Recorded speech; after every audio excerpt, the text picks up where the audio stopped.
And fam, we are back with another episode of Sutton Reactions, episode 41. Real quick, before we dive into any of the juicy ass reactions we got on this episode, be sure to like the video, subscribe to the channel as well if you are new, whether you're watching on the Purple Rain podcast YouTube channel, whether you're watching on the actual Sutton Reactions YouTube channel.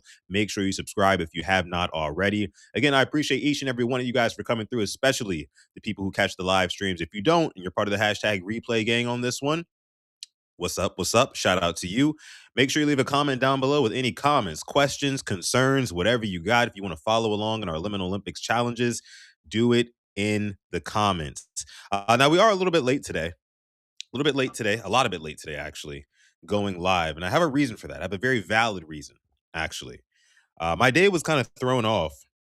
I'm not going to lie to you. My day was kind of thrown off today because I did a little bit of an alternative workout, right? Normally my schedule, I'll get up, run some errands and whatnot, go to the gym, then hop on here with you guys. But today I was doing like some outdoor workouts. I was doing some outdoor workouts today, and that's why I'm a little bit late here because it took me a while. I was outside for hours, quite literally hours, right? So, but again, shout out to you guys for joining in on this episode of the show. If you're watching over on X, shout out to you as well. Make sure you go ahead and drop me a follow.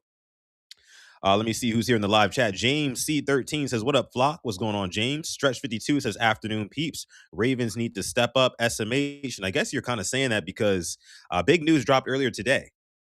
As a matter of fact, while I was working out, big news dropped that the Bears traded DJ Moore, Maryland kid. Or you guys don't like when I call these guys kids. So Maryland guy, I didn't mean to say that, but Maryland guy to the Bills. DJ Moore is a Buffalo Bill, right? So now you've got yet another weapon that Josh Allen has to utilize. As you guys can hear Ace say hello in the background here. He says, "What's up?" He says, "What's up?" But yeah, I mean, the excuses are going to continue to dwindle for Josh Allen. I know that first and foremost. Right? Um, I like the prospect of having a DJ Moore who can threaten down the field, who has strong hands. He can be a possession receiver as well. I like what his game brings to Buffalo in terms of his game traveling to, late in the season when it gets cold outside. DJ Moore, I feel like, is a guy who's definitely will still be able to step up in a Josh Allen led offense, especially the way that Josh Allen is able to extend plays with his legs. So I think it's a perfect fit. Don't get me wrong, but again, the excuses for Josh Allen, they're gonna get weaker and weaker and weaker as time goes on. As time goes on. James C says Moore is not worth what they gave up. I actually don't know the details behind that trade. I should probably look into that. Let me look into that really quick. Guys. Let me see. DJ Moore trade. What was the compensation that they gave up? Let me see.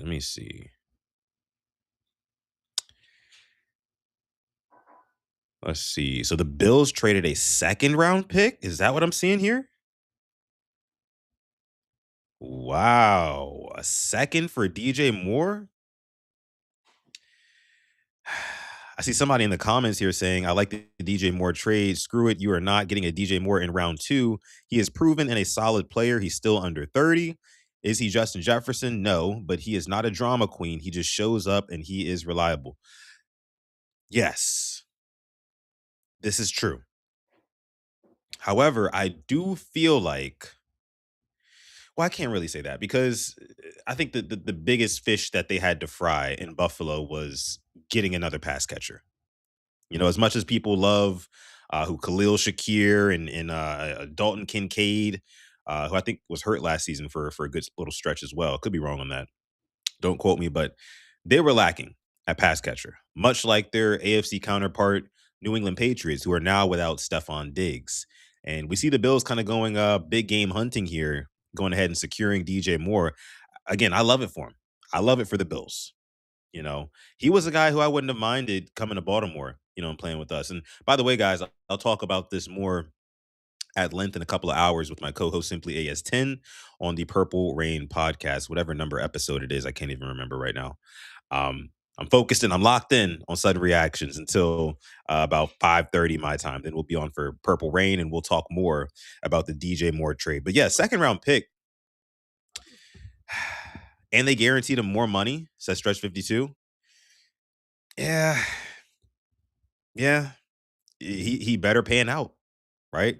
Better be worth it. It's like one of those things. Like they're gonna have to like purposely make DJ Moore the number one wide receiver, which I think he will just be by default. But I think you're gonna see a concerted effort from the Bills, from Joe Brady, who is now the head coach of the Bills, to get DJ Moore the ball. So again, you know, late in seasons and in playoff times, if DJ Moore is healthy, I think he can definitely help out that offense because one thing we saw in this playoffs when the going got really tough and you and Josh Allen really needed guys who could make plays on the outside, didn't really have it. Didn't really have it. You know, much like the Patriots as well. You know, their receiving core struggled pretty good throughout the playoffs. We know Drake May struggled throughout the entire playoffs, but they really didn't have any pass catchers that were stepping up either. And that's part of the reason why they released Stephon Diggs because he wasn't doing shit, you know? So let me see. James in the chat says Puka was a fourth rounder, wasn't he? Yeah, he was. He was third or fourth. One of the two. Third or fourth. I mean, but either way, of course, he was the biggest steal of that draft. You know, whether it's third round pick or fourth round pick, he's a top two, top three receiver in this league right now. You know, so the Bills giving away that second round pick and guaranteeing more money, again, it better work, Bubba. It better work. That's what I have on that. Rams gave up first and picks next year for McDuffie. Yeah, I didn't really understand that either. And you guys know I'm not the biggest like draft picked guy. I'm not an Eric DaCosta out here who just, treats draft picks like they're these like precious eggs that are going to hatch into something beautiful every single time. I'm not that guy. I still largely look at the draft like it's a lottery. You know, it's a crapshoot. You're basically just gambling.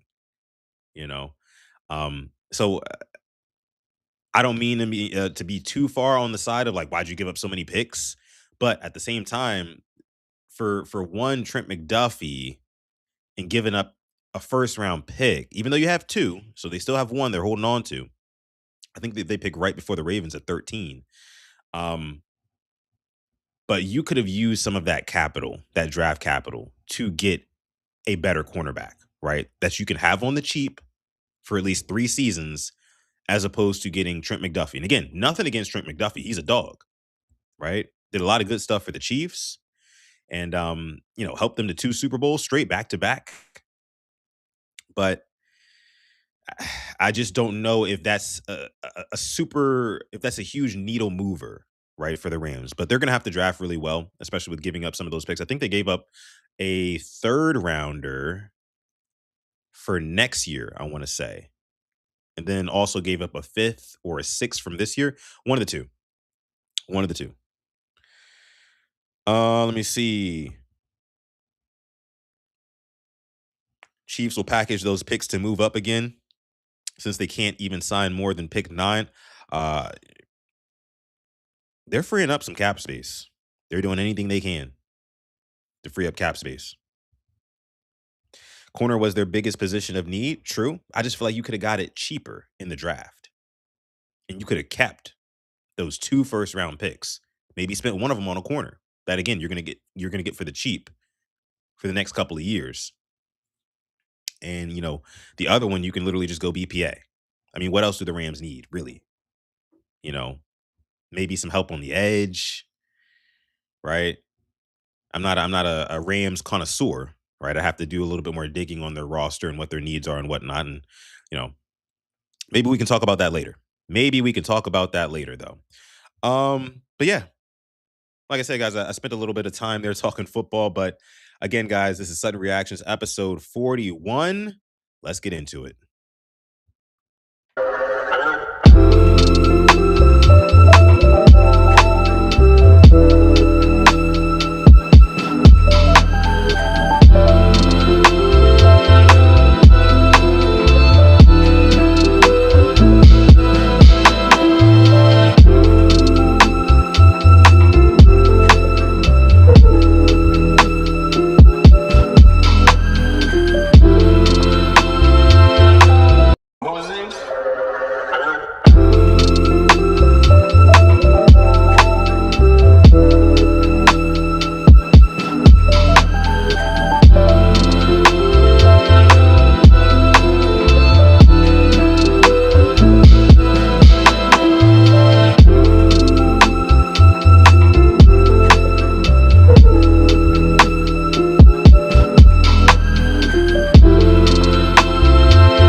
Okay, okay, all right. Let's go ahead and get started, guys. Again, thank you and welcome in to yet another episode of Sutton Reactions. This is episode 41.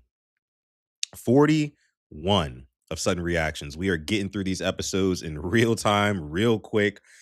But that's because I'm doing them most weeks 4 times a week. So, yeah, I mean, I would assume we get up there pretty quickly. But I'm having a great time. Having a great time doing it with you guys. I appreciate y'all for coming through, rocking out with us through 41 episodes. Let me see what approved this time, Sudden. Oh, so I'm glad you asked. I'm glad you asked, Chris. So here's the thing. Earlier today, your boy was out doing an alternative workout plan than what I normally do. Like I was saying in the before the intro ran, I normally go to the gym and I work out for maybe about 90 minutes or so, hop in the sauna, come home, then hop on here with you guys. Or sometimes I'll go after sudden reactions. But today I was working out with some friends. We did a little outdoor workout at a park, and we were doing a lot. We were doing a lot of hill exercises. And you know what that reminded me of? When I was doing these hill exercises, I mean, I was doing sets of 20 sprints up and down a hill. I was doing lunges up the hill, right? I'm doing broad jumps up the hill. I'm doing a bunch of shit, right? Whole bunch of shit. And I finished with a sled pull up a hill. And I thought to myself, I was thinking, like, you know, who does like sled pulls like pretty famously? Ravens running back Derrick Henry, you know? And so I was like, you know what? I'm gonna go ahead and I'm gonna post this on Twitter. I recorded a video, I posted it on Twitter, and I tagged Derrick Henry, right? Of me doing some hill runs, some hill sprints, weighted with the sled, right? And I told him, hey, look, man. In the tweet, I said, hey, look, let them boys know your boy Sutton is available if Derrick Henry needs a backup, right? And I sent them this video. Let me show you guys. Who wants to fight me? Someone fight. Like, it's 5 times more animal. Who wants to fight me? Someone fight. Like, it's 5 times more anabolic than testosterone. Like, if testosterone. Who wants to fight me? Someone fight. Like, it's not even. You can't even really see the whole thing here. But you get the point. I added my boy and I let him know. I let our boy Derrick Henry know. Hey, look, if they need me, I'm here. I was running up and down the hill with the sled, and Derrick Henry gave me a little strong arm emoji, right? So I don't know if he's gonna go back to the castle, report to Declan Doyle, and say, hey, we need to recruit this Sutton guy. If we're cutting Justice Hill, right? And Rasheen Ali is not gonna be around, he's not the guy. If Keaton Mitchell ends up touching free agency and somebody scoops him up, let's give Sutton a call. Let's give Sutton a call, right? Let's give Sutton a call. Oh man. But shout out to Derrick Henry, though. Shout out to Derrick Henry. That's our guy. Of course, he's always on the sled pull, running up those hills, man, training those legs for the seasons, because that's how he's able to hit those top speeds and burst through the holes made by the offensive line. So shout out to him. I know he's working real hard this offseason, and I'm trying to match him. I'm trying to match him. There's been a whole lot of discourse online about, you know, men being in shape and not being able to bench 95 pounds or 135 pounds and whatnot. And it's like, oh, how can you talk about sports and claim to be an analyst or a pundit, whatever? You can't even remotely do like a quarter of what these athletes do, like a percentage, like a sliver. You can't even bench 135 pounds. People are saying like all this sort of stuff. Now, me personally, I can bench much more than 135 pounds, guys. But I kind of took the point. I was like, you know what? I do talk about sports a lot.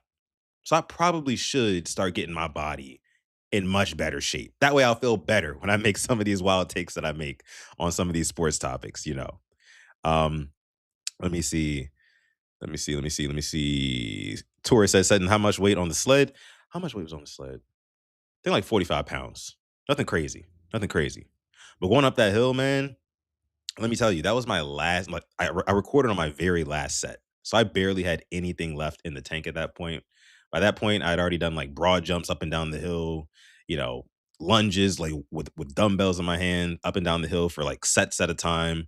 I did 20 like just hill sprints straight up and down, no rest. So I was kind of like crapped out by that time. But you know, your boy got it done. Your boy got it done. Felt like our guy King Henry out there today.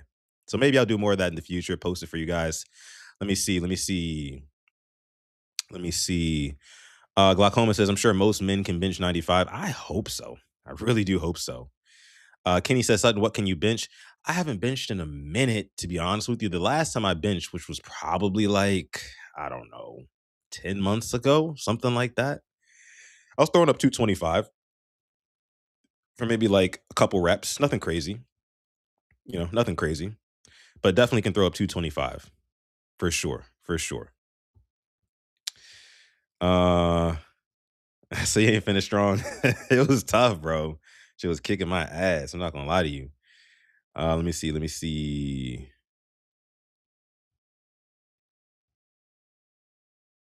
Back when I was in the gym daily, I was squatting almost 500. Damn, James. That is not easy to do. Not easy to do at all. Salute to you. Salute to you. I know you said that was back when you were in the gym daily, but I mean, if you ever touch 500 squatting, that's tough. That's tough. Not gonna lie. All right. We got 40 people watching live right now. Thank y'all so much for coming through. Let's go ahead and hop into our Liminal Olympics challenge for the day. Again, I can't hold you guys too long on this episode. I'm already starting late. We do have PRP later. We're still running that at normal time and stuff like that. So we got to get started. We got to get started. I'm already 20 minutes in. Haven't even started Liminal Olympics yet. But let's go ahead and get it popping now. You guys know the drill. Y'all know the drill. Let me list our winners for this week. We had a winner on Tuesday, and that was our guy Mike M. Flock Gang. So shout out to him. Clap it up for him. One of our ring winners this week of the Liminal Olympics Challenge. And then we also had yesterday Ashley with a come from behind victory, buzzer beater at the bonus round, right? She was a winner yesterday on our Wednesday episode. So clap it up for her as well. Not sure if either of them are in the chat today, which means the crown is up for grabs. Your boy almost won it yesterday. I did. And I was talking some big boy shit too. I know that. I understand. But I'm looking to bounce back today, right? Kind of build on what I started yesterday. I think I went 4-1 yesterday. If I can keep up my hot streak, right, I might be able to finally get my first ring. But I'm gonna make this a little interesting. I'm gonna make this a little bit interesting, right? Where my sippers at? Where my sippers at? I haven't done no sippers type of content. And shout out to Coach. That's where I get it from. I haven't done no sippers type of content in a while with y'all. So I'm asking on this Thirsty Thursday, where are my sippers at? Because what I'm gonna do, I'm gonna make the pledge, and y'all don't have to, but I'm gonna make the pledge. Every challenge I get wrong, I'm gonna take a shot on stream. Okay, just to make it a little bit more interesting, right? So hopefully it's not a whole lot of, you know what I'm saying? Hopefully it's not a whole lot of that going on, right? But we'll see.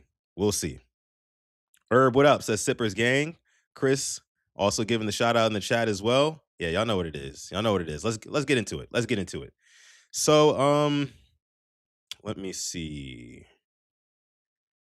Here we go. Here we go.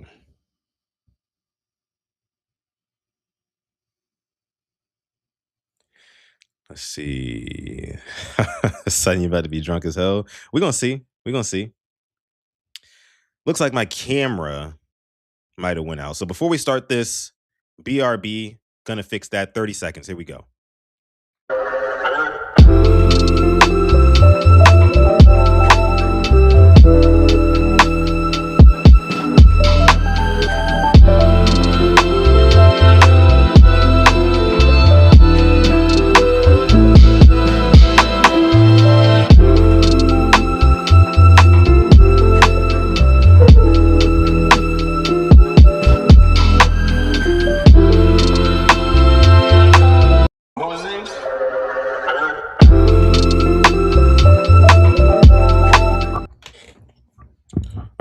All right. So here we go. Let's go ahead and get started with the first one. We got almost 60 people watching live right now. If you do want to participate in the Liminal Olympics Challenge, all you got to do is come over to the Sutton Reactions YouTube channel or the Purple Rain Podcast YouTube channel. I prefer to be on the Sutton Reactions one. That way you can interact live with everybody else. Most people are in that chat over on the Sutton Reactions channel. But I want to get you guys' takes on where you're going in these challenges. So let's start the first one off strong. Let's see. Pick a door. All right, so y'all know the drill. The door you choose will determine your job for the next 20. All right, so this is one of those job ones. Determine your job for the next 24 hours. Are y'all going left door or right door? Are y'all going left door or right door? Where are we going? Where are we going? Getting drunk. Hopefully not. I gotta have some steam left for PRP, which I will. I will. Don't worry about that. But nah, hopefully I don't get too messed up. All right, all right, all right. Where y'all going? Where y'all going? Where y'all going? You know, before I read y'all answers, I'm gonna call my shot now. I'm gonna go with the hmm. Give me the left door. This Minecraft vibe on the right side is kind of throwing me off just a little bit. I'm gonna go with the left door. I'm gonna go with the left door. Let me see. Let me see. Oh, Mike, you back in time. See if you can defend your crown. I'm gonna go left door on this one. Let's see. Let's see. Let's see. 4 hours. Door 1, the Sky Farm. You are standing on endless, towering scaffolding surrounded by an expanse of synthetic wheat. The sky is actually a giant curved LED screen displaying a low-resolution It's giving like the sphere from Vegas. This don't look so bad so far. blue day. Your job is to use a scraper to harvest the thick, white artificial clouds that get stuck Pause, to yo. the screen. The wheat below is edible and tastes like sweet cereal. This is a peaceful job, but occasionally the sky screen will glitch. If the pixels tear and you see a massive, Oh, hyper-realistic shit. eye looking in at you from the other side of the screen, immediately climb down and hide in the wheat. Your pay is $69,000. It's a very interesting amount, but that don't sound bad though. That don't sound bad. My only job is to scrape some white residue off of the screen or whatever, and I can eat the wheat. The wheat tastes sweet. That's not bad. And then when that little eye thing pokes out from the ceiling, all I got to do is just climb down and just hide in the field. That's not bad. That's not bad. That's not terrible. Let's see what the next one has though. Door 2, the abandoned server. You are The dropped into an abandoned. abandoned Oh, I see. I Minecraft knew it. world. Your I knew it was job gonna be is to some clean up Minecraft after the shit. players who left. You must walk the map, chopping down floating treetops and tearing down ugly cobblestone towers. You have an unbreakable pickaxe and an infinite supply of apples to eat. The server is supposed to be completely empty. However, if you notice redstone torches being placed in the distance or catch a glimpse of a player with no name tag standing perfectly still at the edge of the fog, do not approach them. You are paid 5 enchanted gapples. Pick a door.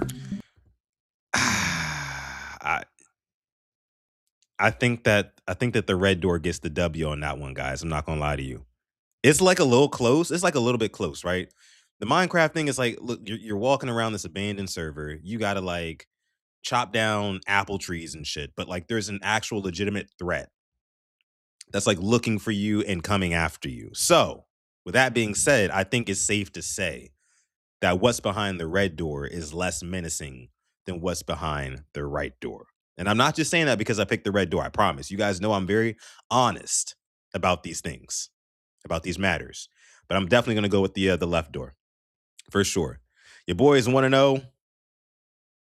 Your boy is 1-0 so far.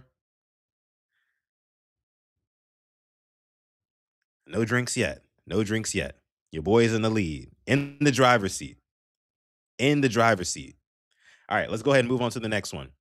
Remember, keep your records in the chat. Keep updating your records in the chat. And if you're watching the replay, keep your record down below and let us know what it is.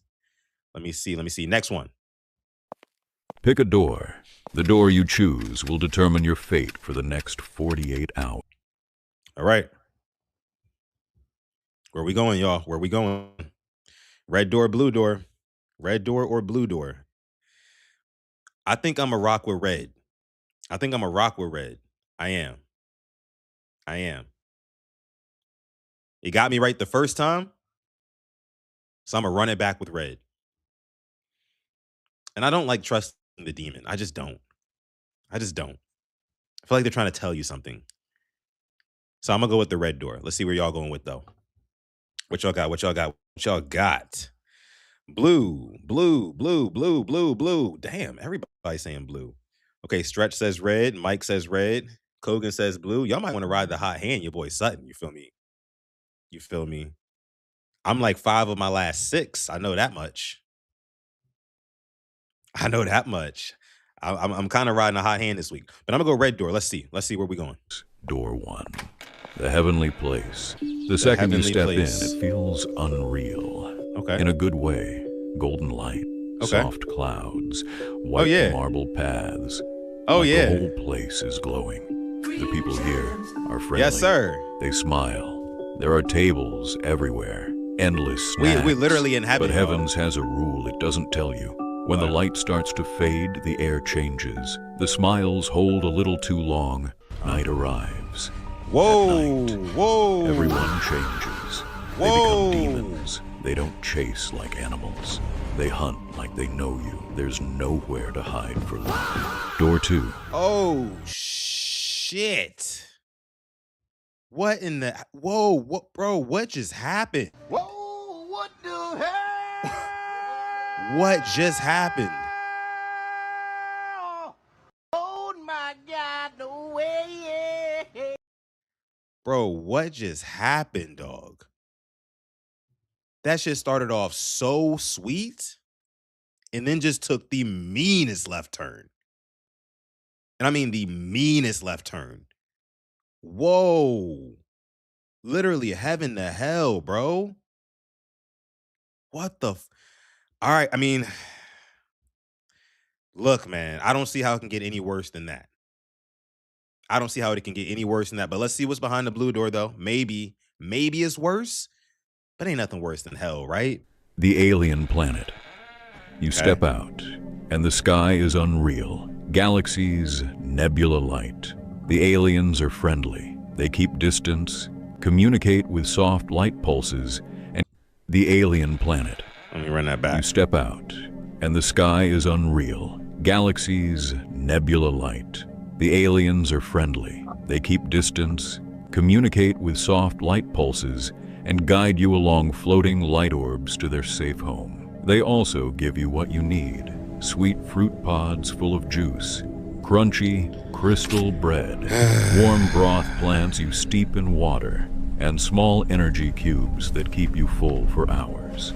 Safe water pools are marked for you. Here, night isn't a threat. Congratulations, you're safe. Now, I'm not gonna lie, y'all. I'm not gonna lie. That's still creepy as hell.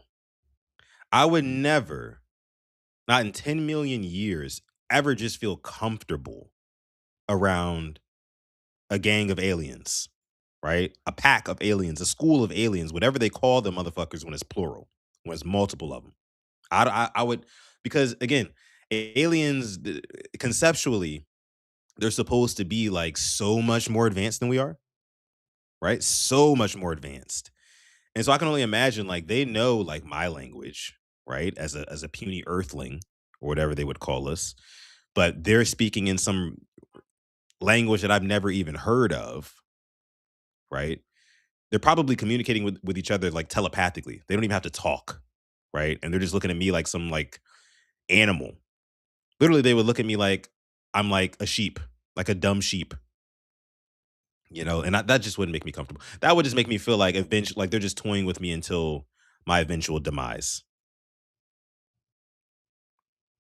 That's what it sounds like. But Owen, I mean, 1-1. Your boy is 1-1. You know, your boy is 1-1. I gotta fulfill my promise. Every loss is a shot. Gonna get that poured up now. Don't worry about it. Don't worry about it. I'm gonna keep true to my word. Let me see. What if aliens are actually dumb? That'd be crazy. That'd be crazy.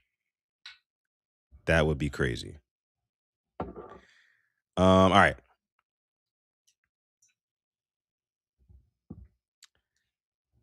Okay, let me see here.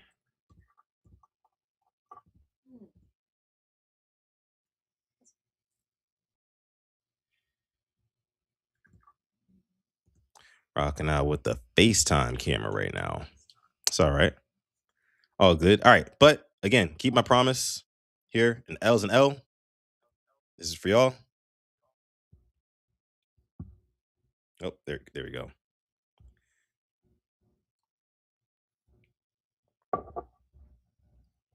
God damn.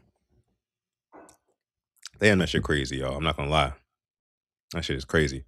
I can't lose no more. I cannot lose no more. Shit. All right, here we go. Let's go ahead. Glaucoma says, son, what you sipping on? A little tequila.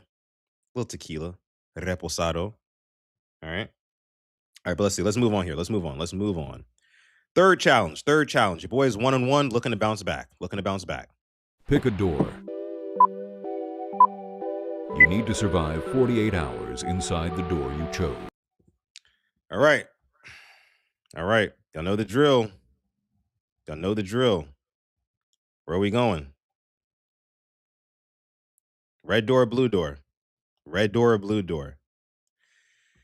I didn't trust the demon last time.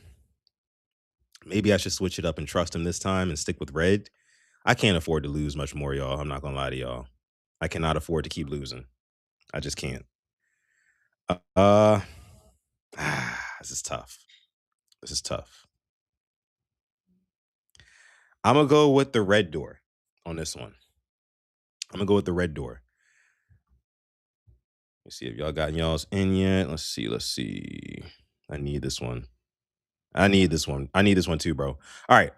I see y'all put y'all answers in the chat. Let's see. I'm going red. Pick a door.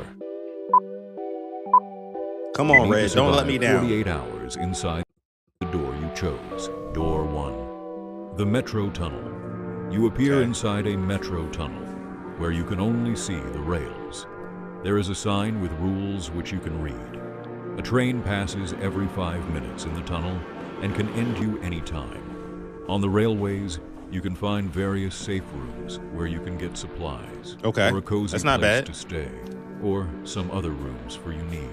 But be aware of the fact that the rooms start to collapse. Oh, if you stay hell too no. long. Wait, what? You are safe if you do. What's too long? everything right. Okay, so that's not terrible. They said that the train comes every 5 minutes. If you're caught on the tracks, when the train comes, obviously you're dead. But I feel like as long as every 5 minutes you go from little cutout side spot to the next that has food and whatever else, you should be straight. Red door's not that bad, but let's see what blue got. Door 2. The Chernobyl incident. Oh, You are in yeah, y'all Chernobyl might be City cooked. after the nuclear explosion. It's over around with. you is in ruins and It's over under with. high radiation. If you try to Yeah, search for yep. food, you will find stuff like this. There are mutants who will hunt you. Oh, hell nah.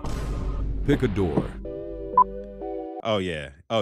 That's easily a W for red door. Red door is not the greatest situation, but blue door, as soon as they said that Chernobyl shit, oh yeah, it's over with. Y'all are cooked, literally, in the literal sense. Anyone who picked the blue door, you are cooked. That radiation is gonna get to you before you can even think about finding food, right? And you're done. And they said the food is like all spoiled, rotten, and of course it's like radiation. Nah. So your boy is 2-1. Your boy is 2-1. Red clutched it. Not gonna lie. Alcohol clouding his judgment? Nah. It's not. So far, I mean, look. I'm like Harbaugh. I'm damn good off a loss, right? Whenever the Ravens will lose, 9 times out of 10, a Harbaugh-led Ravens team would bounce back. They wouldn't go 2 losses in a row. So I don't know. Maybe it's the drink. I don't know. But let's see. Your boy 2-1. On my way to my first ring. So let's see. Let's keep it moving, y'all. Let's keep it moving. Remember to keep dropping your records in the chat as we move along here. We got one more until the bonus round. So let's get into this one. Pick a door. The door you choose will be your fate for the next 48 hours. Door 1. Christmas coming. You appear in a snowy forest, surrounded by the warm atmosphere of Christmas. Ahead of you stands a cozy house. You walk toward it and step inside. There are snacks on the table, cartoons Oh, damn. Yeah. playing on the TV, I and think the I picked fridge is filled with all blue your on this favorite one. drinks. But outside, a terrifying monster is I think I wandering might have muted around. myself. Barricade all the doors and windows to protect yourself. As long as you stay inside, you are safe.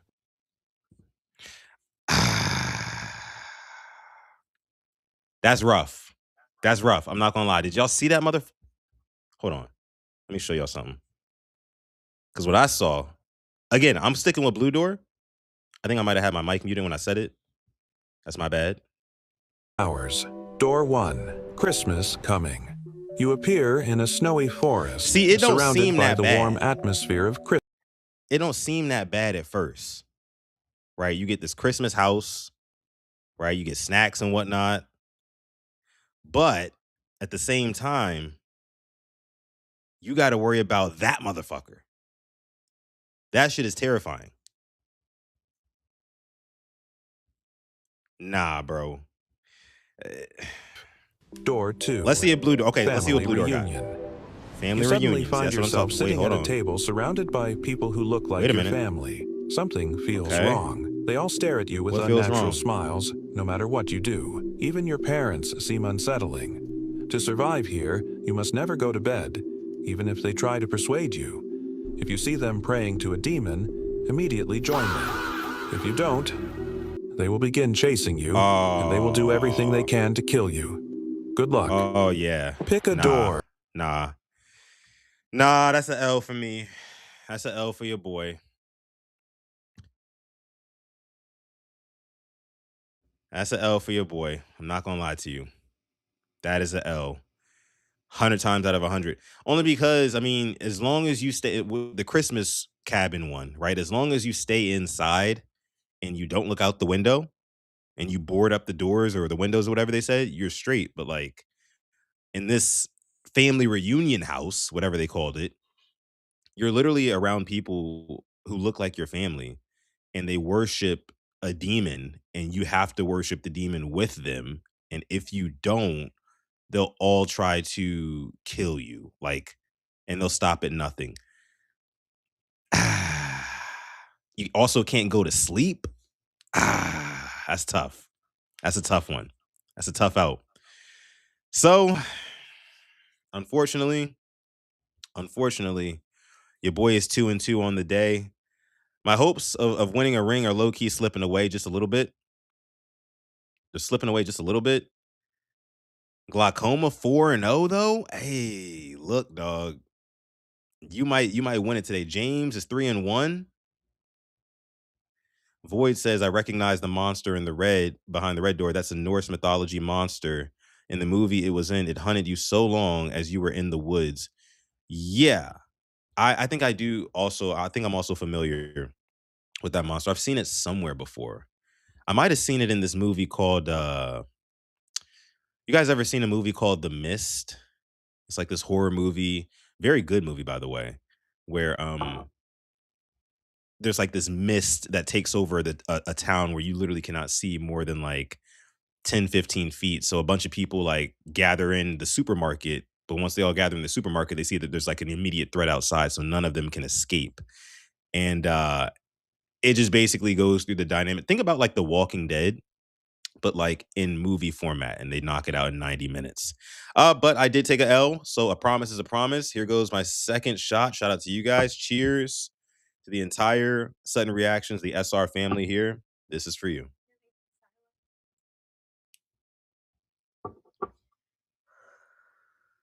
Damn. Damn. That was tough. The Ritual. Okay. I gotta check that out too. But your boy is 2-2 on the day. Your boy is 2-2 on the day. We're heading into the bonus round, guys. We're heading into the bonus round.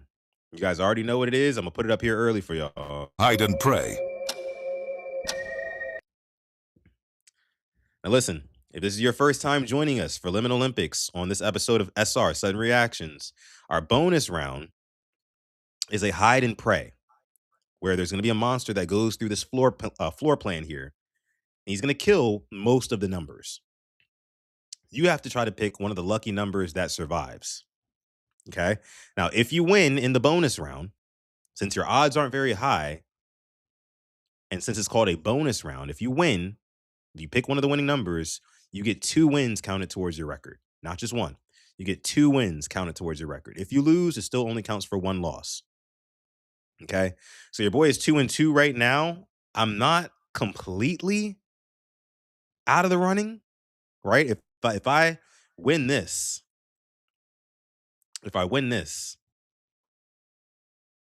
I could still get to 4 wins, right? We'll see. We'll see. I see some of y'all numbers in the chat. Tor says the liquor is hitting. It's starting to, low key. Wait till we get to some of these reactions. Jeez, Louise, man.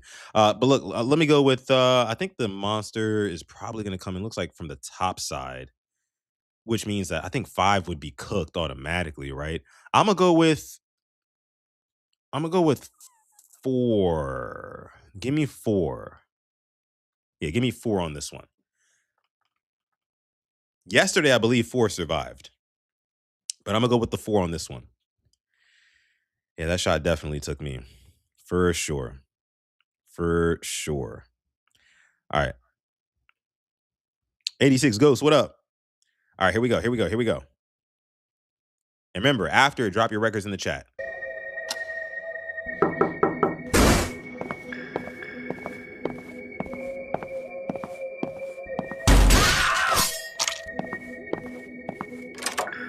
Come on, 4. Come on, 4. Help me! Come on, 4. Just stay quiet. No phones. No farts. Oh, 2 is cooked. Over with. 4 is looking good right now. I bet you 5 is next. There we go. 4 is looking good. Oh, see, 8 fucked up. Oh, yeah. That whole left side. Come on, 4. Come on, 4. I think we might be straight. Oh, yeah. 6, you almost had it, bro. Yes. Oh, wait. 3 out of there. Come on, 4. Yes. Yes. Your boy got the W. Clap it up for your boy real quick. Getting the W in the bonus round. Yes, sir. I love it, man. I love it. 4-2 on the day for your boy. 4-2. Drop your records in the chat. Y'all. Drop them down there. Let's see. 4. I mean, look, man, I've been on a little bit of a heater, no? I think we can all agree. I've been on a little bit of a heater. These past 2 days,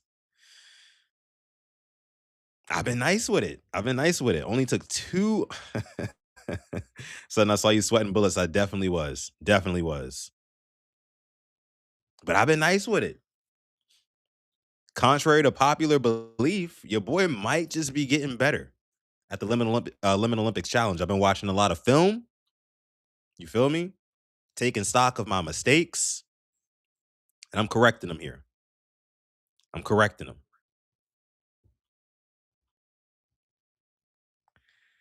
Woo. Said the tequila talking loud. Come on, y'all. Don't do me like that. Come on now. Thought we was fam. Let me see. So Kogan's also 4-2. Glaucoma 4-1. Less losses on the day. Okay. Winless today. Damn. No ring equals no heater. Come on, Void. Don't be hating on me like that, man. Come on. Don't be hating on me like that. I be trying my hardest. I really do. Sutton is getting warm in the room. It is. I'm not gonna lie to you. It's definitely getting warm. But I got the fan on, so I'll be straight. I'll be all right. I'll be all right. I think that means that our guy Glaucoma, most wins, least losses, right, is the winner on today's challenge. So yeah, shout out to Glaucoma. Um, one less loss I see than our guy Kogan. Shout out to Kogan. Definitely a valiant effort. A valiant effort. But yeah, shout out to our guy Glaucoma on this episode of the show. He is the winner of today's Liminal Olympics challenge. And listen, Glaucoma, as we always say, they might hate on you, but what should you say back? We do not care. We do not care. Shout out Glaucoma, winner of Thursday's Liminal Olympics challenge, y'all. Appreciate it for coming through. Salute to you, brother. Salute to you. Salute to you, brother. Salute to you.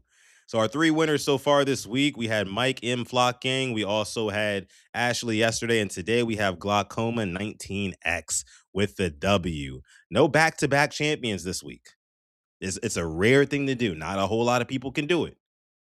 Now that I'm thinking about it, I low-key could have done it like today and yesterday. How close I've been, I'm knocking on the door. I am knocking on the door of finally winning my first ring. I feel like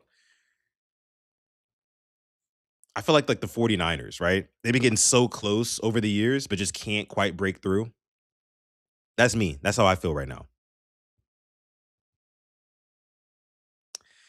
Let me see. I'm lit. That's crazy. Not yet. Not yet. Not yet. I'm not no lightweight. I'm not a lightweight. Come on. Come on now. Come on now. But all right. This next topic. So let's go ahead and get into some actual reactions here on this episode of the show as we are about 48 minutes in. Again, please be sure to hit that like button, subscribe to the channel as well if you're new, if you're watching over on Kick or Twitch. Salute to you as well. Then I know a lot of you guys are watching on Twitter right now. Shout out to you guys watching over on the good old X. So now I want to get into something a little bit more serious just for a minute, for a few minutes. I'm not going to spend too much time on it, but I feel like I would be remiss if I did not bring up the whole USA versus Iran current war that's going on that was started by the president sometime late last week and bombing over in Iran. And in case you're not well versed on what's going on right now, which you should, here's a little quick video, quickly breaking it down for you in case you're not aware of what's going on between America and the Middle East right now. Quick video about the United States versus Iran. When I say we're going quick, so you got to listen closely. First things first, the United States would never, ever, ever defeat Iran in a war. Why, you ask? Great question. You see, the United States has the greatest military this world has ever seen, but if you fight an opponent that doesn't give up, then how can you win? Just take what happened in the Vietnam War, for example. The United States threw everything they had at Vietnam. The United States said, whoa, now that's America. North Vietnam, y'all give up? They said, nah, we just gonna chill in the forest. The United States said, what? Y'all saw like the helicopters and all that? They said, yeah, but we just gonna chill out here in the forest. Basically the same thing would happen with Iran and its vast mountain region. The four-star generals have come out and said the same thing, historians, blah, blah. So what is Donald Trump doing in Iran? He surely knows this. Well, Donald Trump is making a gamble, a terrifying gamble, and the world has a problem because of it. You see, the United States economy runs on oil. It could literally collapse tomorrow, rise tomorrow, all dependent on oil. Iran controls a place called the Strait of Hormuz. A big amount of the world's oil flows through here, meaning Iran has a lot of power over the world's oil. I think like 80% of Japan's oil flows through the Strait of Hormuz. That's why, side note, people say that World War III would start if this conflict gets a little too messy, because the world is so interwoven together nowadays that if Iran were to close this little strait right here, because it's getting messed with from the United States, Japan would literally run out of oil in 8 months. The entire Middle East, which real quick is absolutely insane that like so much of the world revolves around this little strait here in the Persian Gulf. The Strait of Hormuz, right? So many exports, oil exports, and not just oil. I mean, a lot of other things come through this little strait right here and flows out to the rest of the world on boats. If this Strait of Hormuz is bottlenecked. Whether that be by, you know, people in Iran sabotaging boats that are trying to get across to get exports out, oil out, clothing products, anything really. Also, if there's just, I've heard as well the insurance companies that back some of the boats that go through this strait, knowing that there's so much conflict there right now, the insurance companies aren't backing these boats, which is kind of like a soft closure. Like they're not even sending the boats out because they know that something might happen to them since there's so much conflict in this area. It's crazy. It's crazy. And when I learned how much oil, gets shipped through this little gulf right here, I just,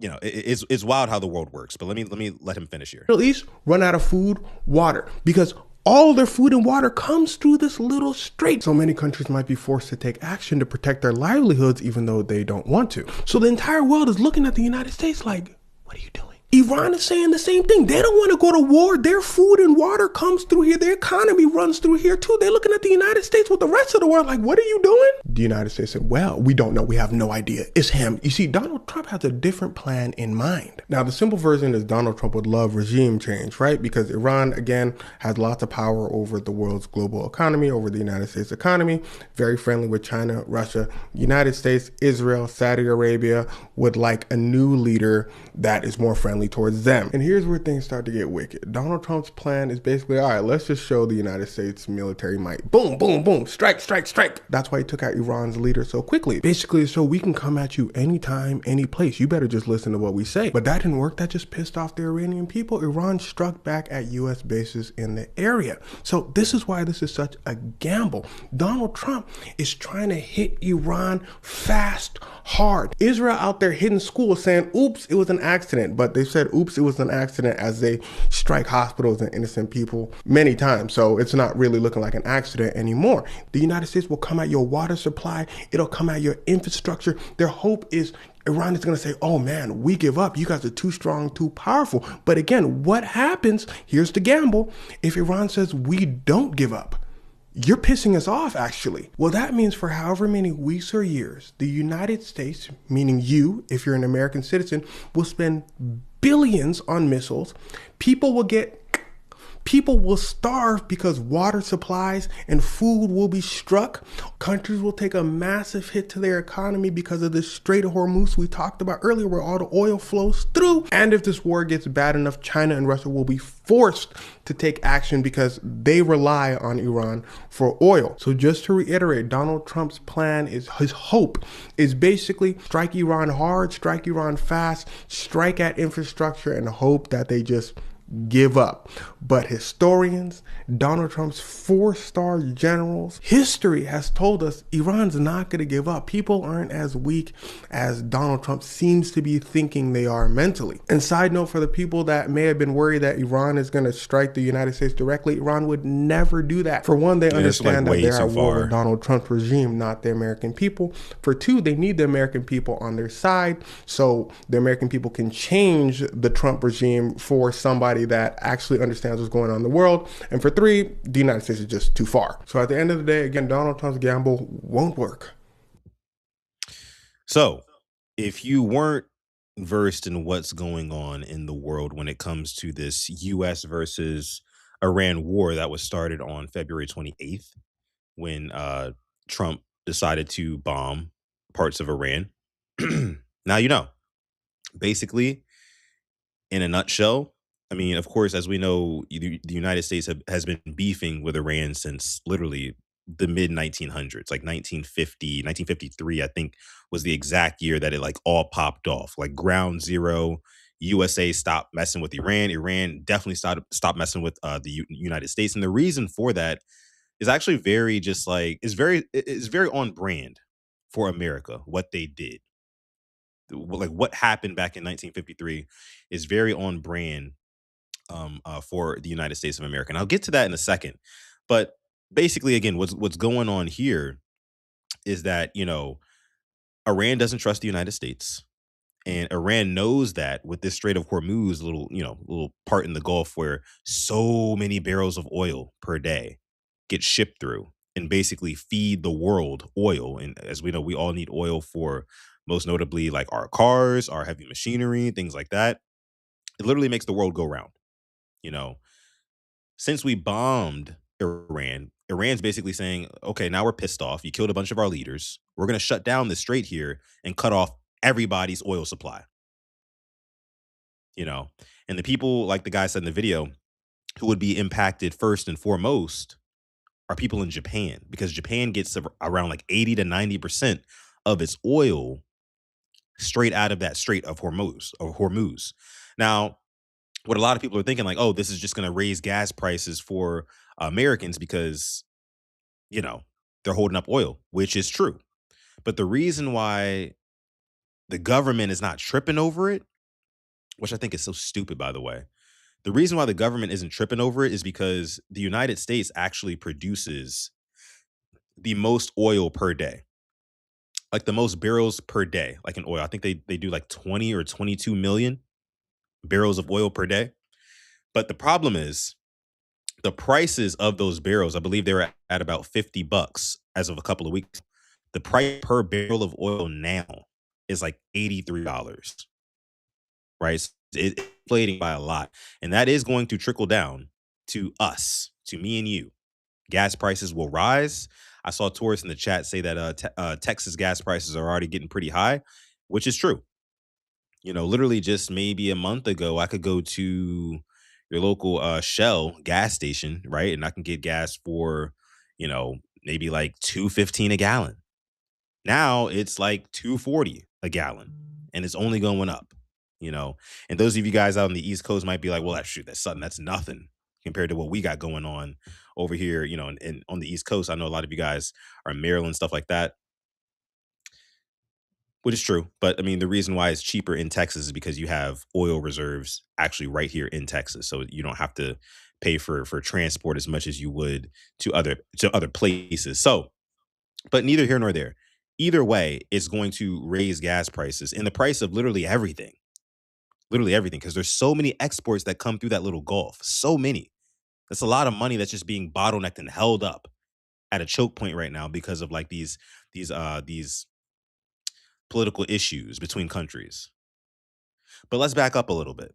Let's back up a little bit, because I had to ask myself the question. I was like, why does America and Iran seem to be in this like perpetual beef? Well, it goes back to 1953. It goes back to 1953 when basically what happened was Iran was off doing their own thing. You know, they had a bunch of oil coming out of their land, right? Where they had a lot of exports of oil going out, and they were thriving. But the problem was the British had a deal where they were getting most of the profits from that oil, until a certain leader got put into power in Iran and he nationalized like the oil reserves and the control of oil through Iran. So basically, it would make sure that Iran controlled most of the oil coming through the world, right? Or through the earth. And Britain didn't like that, and America didn't like that. So they took matters into their own hands to go into Iran and take whatever leader that was. I think his name was Muhammad something. They took him out of power and put their own guy in power. And he was in power for maybe like 20, 30 years or so. And it basically made the revenue split a lot better for Britain, and it made the price of oil a lot better for America. So it really all comes down to, like a lot of you guys said in the chat, it's a money grab. It's more so, yes, it's a money grab, but it's really just about the Earth's resources at the end of the day. At the end of the day, you know, a lot of Americans will hide behind, you know, the excuse that, oh, we don't like Iran because they want to build bombs and they want to fuck up America with those bombs. When again, back in the mid 1900s, this would have never been a problem had the Americans not got all power hungry and just like control hungry and said, "Hey, look, you guys got a lot of oil coming out from where you guys are on the earth. We need control of that. We need much more control of that." Even though we're way over here, you guys saw that map of America as opposed to Iran. It's very far apart. But the Americans and the British said, "Hey, look, we need more control of that oil that you guys are exporting in Iran." Before that, Iran was just minding their business. Just minding their business. But it's just a control thing. And like colonialism is like one of the biggest staples of America. They walk in and they want to control shit. There's a reason why there are military, like American military bases in so many different countries, but there aren't any here in America. Like there aren't any, you know, Japanese bases or Russian bases in America. It just doesn't exist. It's not a thing. It's just not a thing. You know. So the U.S. has like this long running double standard and thinking that they're like the biggest powerhouse in the world, and that's a big reason why. That's a big reason why they feel like they can control everything. Not to mention, we talk about. I know we talk about like 9/11 a lot as something that somewhere in the Middle East it was planned to get 9/11 going and kill a bunch of Americans. But if you rewind to sometime in the 80s, I believe it was, there was a commercial flight coming from Iran and flying to Dubai, full of families, children, just regular people from the Middle East. And the US shot down that plane. Back in the 80s, this happened. That plane was carrying almost 300 people on board, almost 300 souls, innocent souls who don't have nothing to do with nothing on board. They just happen to be from a certain part of the country. Not country, but the world. And America shot them down. I believe it was flight 655, I want to say. You can look it up. And I believe that was Iran's 9/11.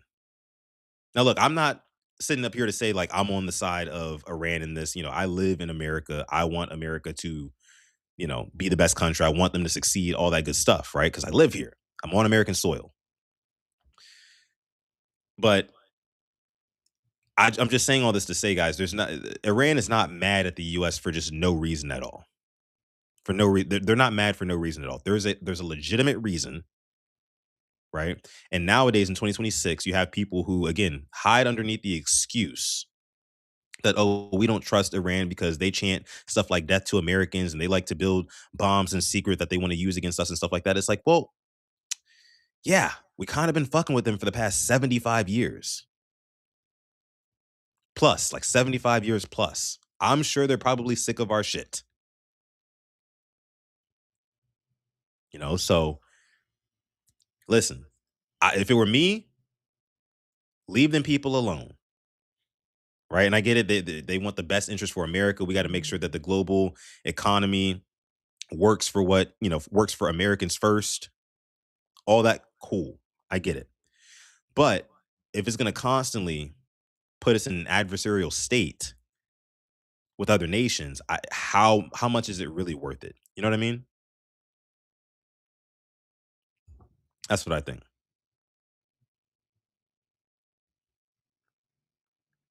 Leave them people alone.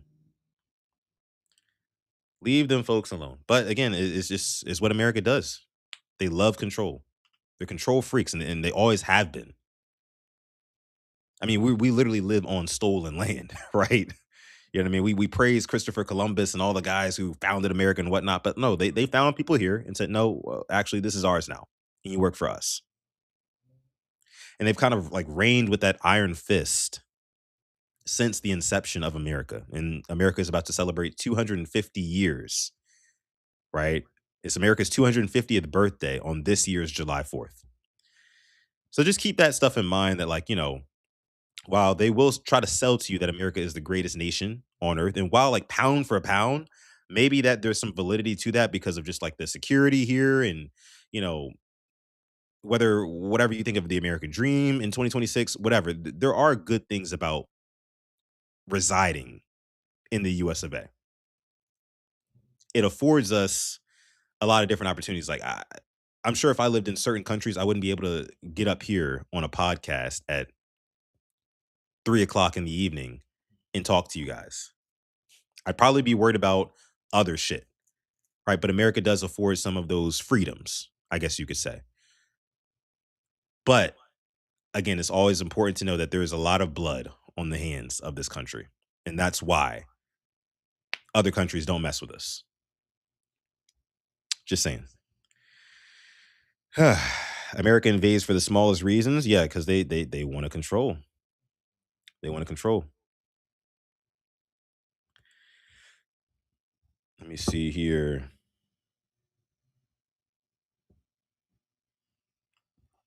Then look up the video of Netanyahu saying the same propaganda about Iran only being a few months away from a finished nuclear weapon for the past 30 years. Yeah, and they've been building nuclear weapons, but like the whole entire world is in a nuclear weapons arms race. Like everybody wants to make sure that they have that they're packing that fire. You know what I'm saying? Like we're not an open carry world, right? An open carry earth, right? It's a very concealed carry. Like everybody knows that like everybody's got something, but we keep it on tuck. And we only bring it out when we absolutely need to. A little red button on the president's desk or wherever in the Pentagon, only when we really need to. But the thing about US, they're like, okay, we're allowed to have them, nuclear weapons that is, but you guys over in Iran, nah, we don't want y'all having them, right? Y'all are too close, number one. Y'all are too close to a lot of our other allies where you actually could fuck some shit up and then risk our relationship with those allies. Same thing with what they're doing now. This sort of like embargo going on where they're not letting ships through that carry a boatload of like boatloads of oil that literally supply the country. They don't want Iran having that sort of power. You know, the US wants to be in control at the end of the day. They do. Yeah. It's tough. It's tough. But let me move on from that though. That's some heavy stuff. Some heavy stuff. All I'll say to end it is just, leave them people alone, man. I think Obama had a plan to leave them folks alone, and he laxed kind of restrictions on them making nuclear weapons and stuff like that. But it's like if they want nuclear weapons, let them build them. I'm not gonna lie to you. Let them build them. They have the right. I mean, they're their own nation. You know what I'm saying? Like, who are we to tell any other country that they can't have the same weapons that we have just because we don't trust them? But it's not that we don't trust them. We just want to control them, and they don't want to be controlled. So again, those guys over at the Pentagon better play defense. Play defense. The DOD, the Department of Defense, do your damn job. Pete Hegseth, do your damn job. Because you can't control all these other countries. You can't. Anyways, again, let's move on. Something a little bit lighter here. Something a little bit lighter here. Yes, the US does just want to be bullies. Obama had an Iran nuclear deal and then Trump ripped that shit up when he assumed power. Yep, he did. He did. And they didn't like that. They didn't like that at all. But let's move on to something a little bit lighter. There's this woman who went viral on TikTok because she said that she has pulled off being able to live out of a hotel. And I don't know how she did it, but she explains it here. Yes, I live in this hotel. Yes, I pay $307 a week, and you're right, that is $1228 a month. And I'm gonna take you inside the room to show you everything that comes with. No, I didn't have to pay a deposit. I didn't have to do a background check. I didn't have to do a credit check. I didn't have to prove 3 times the amount of my income. I didn't even have to worry about getting my own utilities turned on, including Wi-Fi and trash service. And because I've been doing this for over 2.5 years, I got enough reward points for this little blanket here that they gave me. Yes, I can cook. There's 2 eyes on the stove. It don't have an oven, but I have a toaster oven. Looking to upgrade that one, and I brought the toaster. Real quick, chat, is this it? You feel me?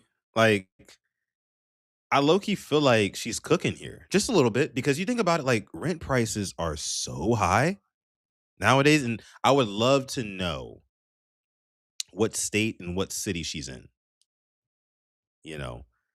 Because if she's in, like, I don't know, deep Michigan or like South Dakota or like Wyoming, this might make a little bit more sense. I know she's not in no like big major city or nothing. It can't be, or not even adjacent to a big major city. No way at all. Because there's no way that she'd be able to pay. I think she said it was $307 a week. $307 a week, and she said it was like 1220 a month. So, and in a hotel, you're basically paying for, I believe she has what, two beds? I can't remember. I think, let me see. Also the microwave, and of course I had to bring our coffee pot. We've only been back in. She got this house set up kind of nice though. It's set up kind of nice. I'm not gonna lie to y'all. It's set up kind of nice. I mean, she got, a little entertainment center over here, right? She got a little dining room right here. Really all you need. You don't need much. You don't need much to survive. It looked like she's low key. She ain't living too bad, obviously. She said she's been doing it for what, 2.5 years, I want to say, which is kind of crazy. Let's keep watching though. In this one for 2 days, so don't pay attention to the mess. But we come in, I give them all of their stuff, and I replace it with ours. I'll be doing a more updated video to show y'all once we get the rest of our stuff in. And yes, I can receive my mail and packages here too. Oh, that's kind of clutch. I'm not gonna lie. She can receive packages there. That's kind of clutch. No, this isn't for everyone. It works for us. It works for me. Oh, also we have a refrigerator. Some of y'all asked that as well.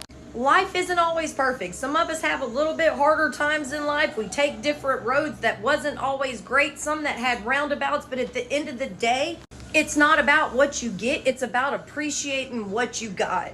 And She's spitting, though. She's spitting. I am happy with my life. With that being said, y'all like, share, and follow. I'm going to be showing y'all the whole process and telling y'all more and more about hotel living. All right. So you heard it there from this lady. She says that she lives out of a hotel. Could you guys do it? Would you guys do it? Is this smart? You know what I mean? I mean, I think just first and foremost, the fact that this hotel is allowing her to do it is like kind of crazy to me. Kind of crazy to me. Because let me actually restart this video just for the one time, because I think I might have missed where she said some very important information. Proof. Have to do a back. Yes, I live in this hotel. Yes, I pay $307 a week, and you're right. That is $12.28 a month. And I'm going to take you inside the room to show you everything that comes with. Yeah, so 307 a week, right? 307 divided by 7 days out of the week. That's $43.85 per day. Right? Which is like definitely low end hotel. So already I'm questioning what part of the country this woman is living in. It's got to be somewhere in the Midwest. It's got to be somewhere where shit's not popping, right? Not a lot of tourists at all, not high demand for these rooms. And they would probably jump at, a woman or just anybody willing to consistently pay $1,200+ a month just to stay in a hotel room. That's what it really sounds like. Because in no major city, are you going to get a hotel room for $43 a night. It's just not going to happen. And I know it's not like the best like living situation she's got going on. I'll let the video keep running on mute here. But let me see what you guys are saying in the chat. Mike says, looks like an extended stay place. Chris M says it's an extended stay. That's what it's made for. Yeah, I mean, but like for $43 a day, though, you would think that they would charge like a premium for somebody who wants to literally like lock down, block off completely one of your rooms. There's value in that. And you're getting all of these amenities included, right? I mean, you're getting water, trash, Wi-Fi, you know what I mean? And not to mention, I mean, I don't know if in extended stays, do they still give you like the room service where they bring stuff up to your room, or is it just more so like, hey, look, you signed up for extended stay, you got to fend for yourself? But still, even if the amenities are paid for 300 a week, it ain't bad. It ain't bad. James says, Sutton, do you not hear her accent? She's further south, broski. I mean, okay, so like where are you thinking? Like, you think she's in like, I don't know, Alabama? Is she in Georgia? You know what I'm saying? Is she in Florida somewhere? Which in Florida, no way. No way. It either have to be like Alabama or Georgia or like somewhere in like Louisiana that's not popping. Drop it in the chat, I guess, where you think this woman is from. 86 Ghost says in Maryland, some people trying to get 1,300 for a bedroom with a shared kitchen and bathroom. Yeah. So I mean, for a bedroom with a shared kitchen and bathroom. I mean, you might as well just be a studio at that point. No, might as well. Let me see. Motel 6. That's something. If it was a motel, it would be a little bit more understandable. But if this is like an actual hotel, I wish you would have dropped the name of the hotel or just the city, right?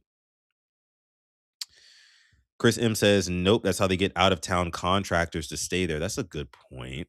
That's a good point. Because I guess if you're working on a contract, you're going to be somewhere for a couple of months or whatever. But she says she's been doing this for 2.5 years. So like, are there limits? You know what I'm saying? Like if I'm a hotel that offers extended stay, right? And you want to sign up for extended stay, okay, you can sign up for extended stay, but like for me, 6 months would be my limit. Like there would be like low key like a little lease agreement. You know what I mean? Like, hey, do you plan on staying over or under 6 months here? If it's over, okay, clearly you plan to live here because most contracts aren't lasting that long. Not saying all of them, but I would assume most aren't lasting that long. Most last like maybe like a quarter of the year, so like 3 months. You know, but if you're gonna stay over 6 months, then you gotta pay a higher rate. You just got to. Because if we can never turn this room or like flip this room and sell it to anybody else, so we can never go up on price on you, right? Based off of your rate from day one. I don't know. If I was a business owner, I would have to do something about that. 1,200 ain't getting you shit in Florida. You're right about that. Damn right. Water's cheap. It's the electric that tear you up. So in the extended stay places, do they make you pay the electric? Because didn't she mention that her electric is like she doesn't have to pay for that? Let me see. Let me see. One more time. One more time. Week, and you're right, that is $12.28 a month. And I'm gonna take you inside the room to show you everything that comes with. No, I didn't have to pay a deposit. I didn't have to do a background check. I didn't have to do a credit check. I didn't have to prove 3 times the amount of my income. I didn't even have to worry about. Real quick, y'all. Here's another shot dedicated to y'all, everybody watching SR. This is your boy's third of the day. Gonna keep him rolling.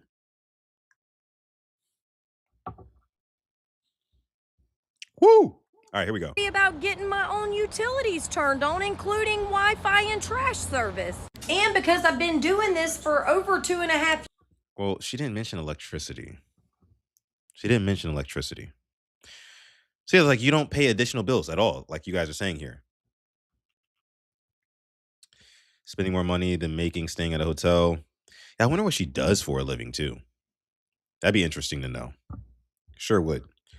Before we move on from this, though, let me see what else you guys are saying here in the chat. Let me see. Let me see. A 1 bedroom, 1 bath in South Florida is very close to $2,000 a month now. Yeah, that's wild, my guy. Tora says 1,200 is a furnished apartment in Texas. He's not lying. He is not lying at all. It's kind of sweet. It's kind of sweet down here. Not gonna lie to you. Maybe that has to do with the oil and whatnot. You know, I think it's like Texas, North Dakota, and like Wyoming, maybe, where America produces a lot of its oil. I think it's something like that, but I know Texas for sure. And it has a trickle down effect to a lot of things, you know. But here we go. Next thing. So apparently there was like this controversial children's toy that hit the shelves, and here is this lady talking about it. Yeah, so tell me how I'm in Burlington, right? And my son comes to me with a toy. What's that for? Look at the toy. Billy. Now you think it's all cute or whatever until you see this. Look at that. Why? Look.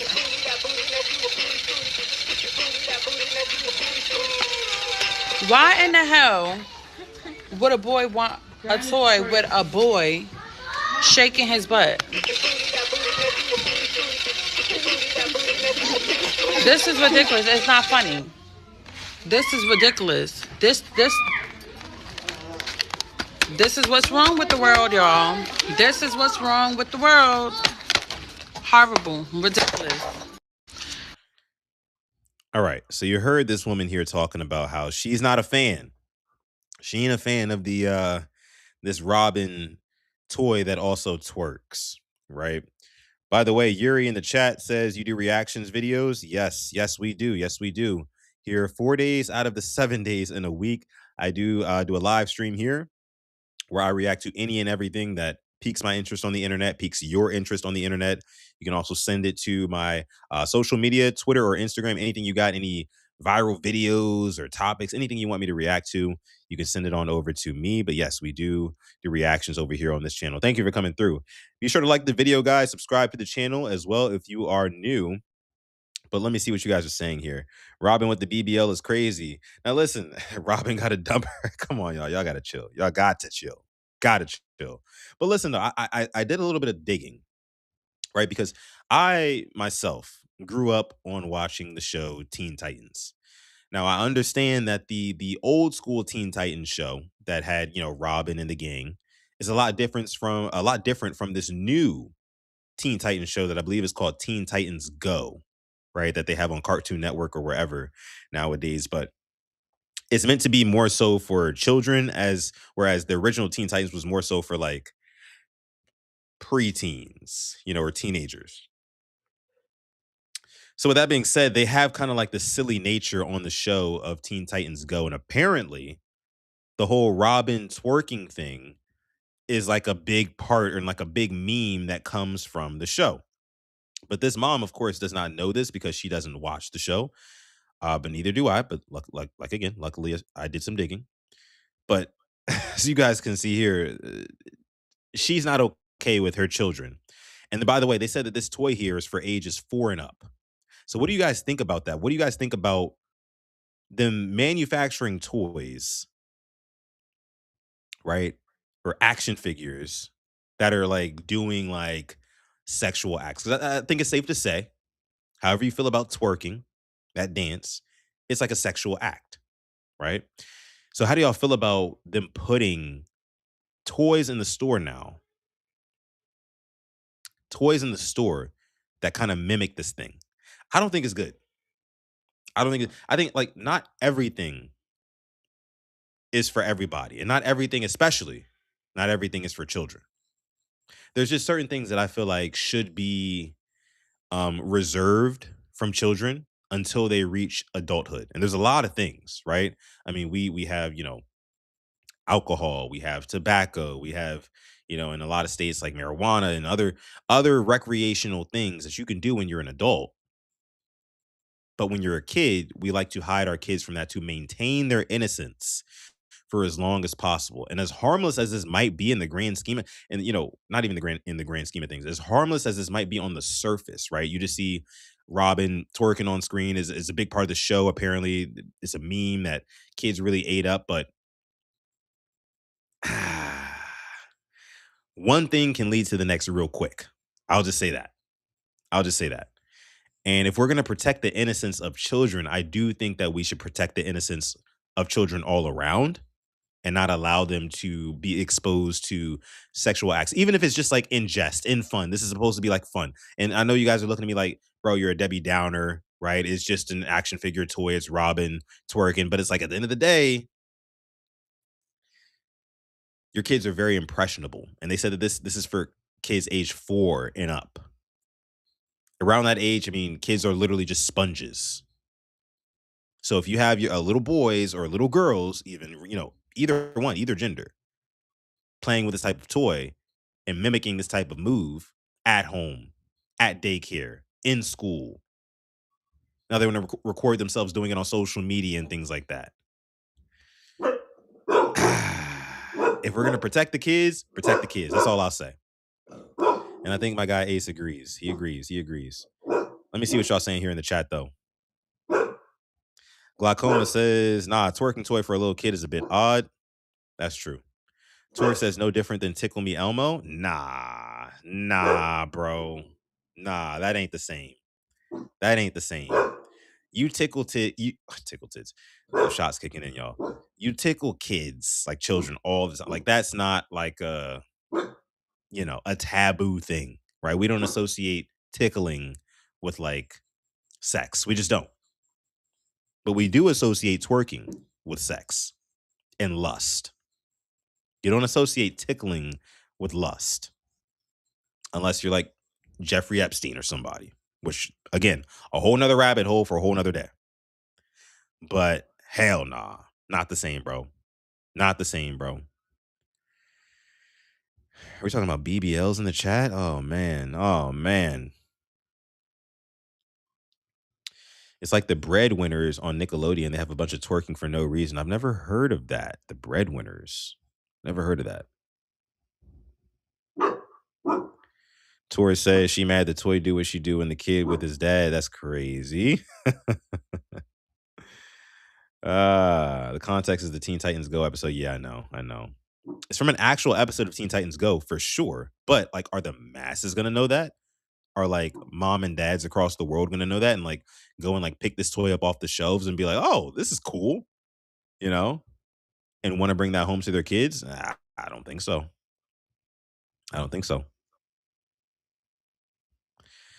Tori says Tickle Me Elmo was a vibrating toy. LOL, that joint was nefarious. I mean, but like, nah, it wasn't. But come on now. A lot of toys vibrate. So let's not even do that. Let's not even go there. Asmodeus, what up? Asmodeus says they have no interest in protecting young boys. Yeah, I think it definitely impacts the boys. I think I don't even want to necessarily say in a bigger way, because again, at that age, it makes no difference. Boy, girl, they shouldn't be seeing or mimicking that type of behavior, because we all know as adults what it really means, right? It's like your kid walking around the house using a swear word. They don't know what it means, right? But they heard it sounded cool. Now they're saying fuck all around the house, or shit, or damn, or whatever. Bitch, whatever. YouTube, don't strike me down. But it's the same thing. You're doing adult shit as a child.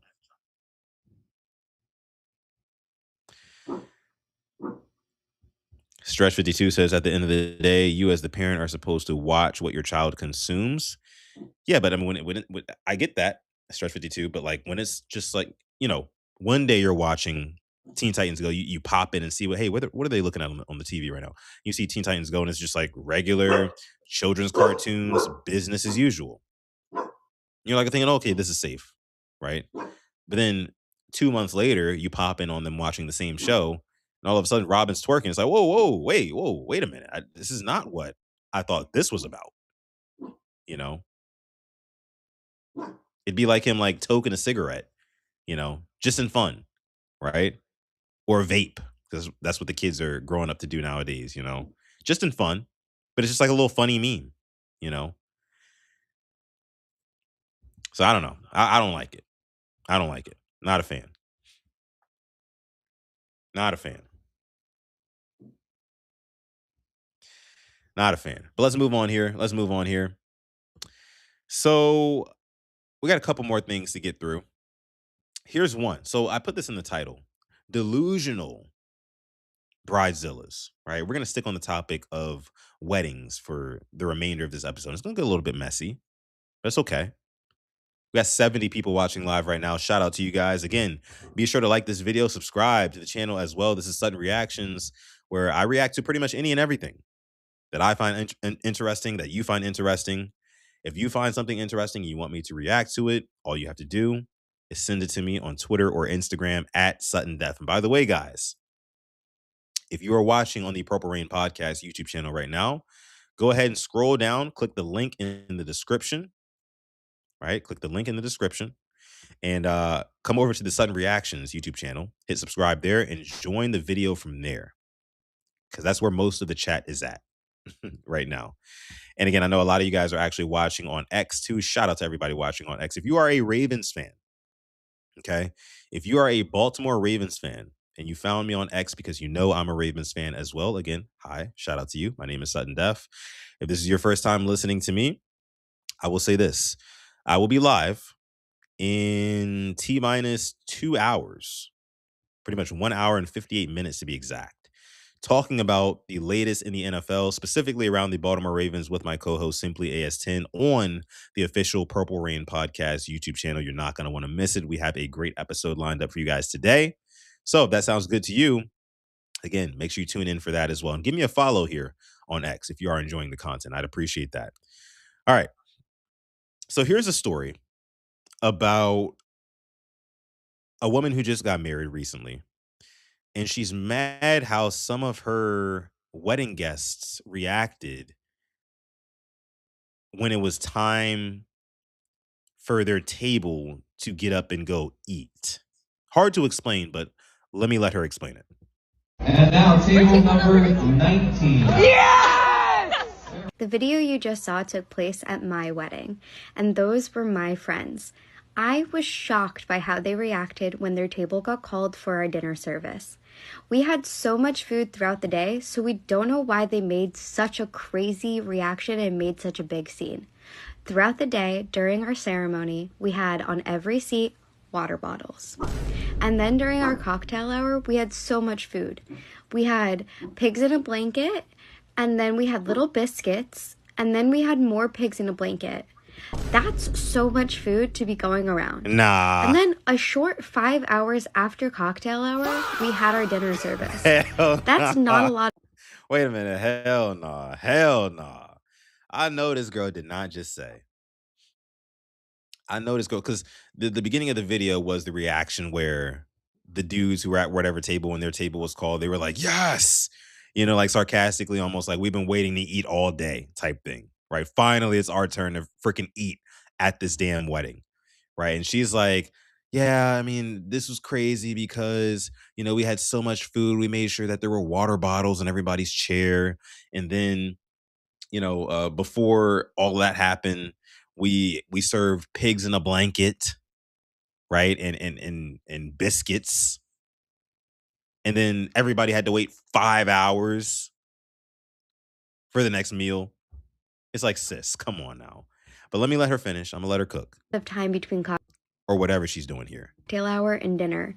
So when they screamed like that and took a moment away from my special day, it really saddened my heart. And honestly, we're not friends anymore. So let this be a lesson to you all to not invite friends that you don't like to your wedding. Nah, fam. And real quick, just to show the boys' reaction when their table got called. And now table number 19. The video you just saw. Hey, yo. But no, like for real though. Listen up. If you are throwing a wedding, right? The logistics of your wedding need to be nailed. You need to nail those logistics. Like you need to know and understand that yes, everybody is there for you, but at the same time, everybody there is still human and still has basic human needs. I mean, this is like saying like, you know, there was no bathroom at the wedding. Like the porta potties didn't show up until like 5 hours later. And everybody just had to kind of hold their pee for 5 hours. Like, come on, bro. Humans need to shit, they need to piss, and they need to eat, most importantly.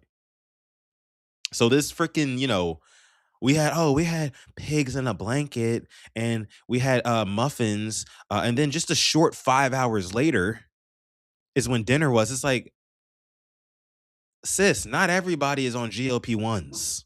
where they're not hungry. You know what I'm saying? And shout out to anybody on the GLP-1s, not dissing you or nothing like that.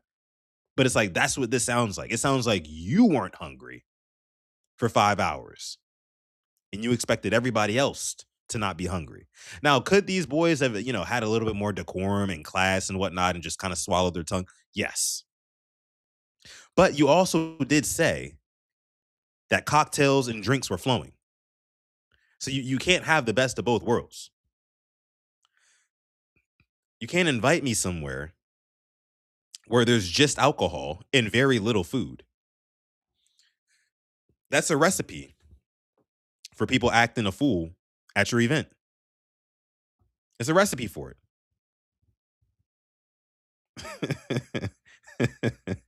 Niggas was in there straight up fasting, bro. Like, what are we talking about? What are we talking about? Ain't nobody waiting no damn 5 hours. 5 hours, I would have left straight up. Now, I'd have made a statement. I'd have DoorDashed some pizza in like the middle of the event.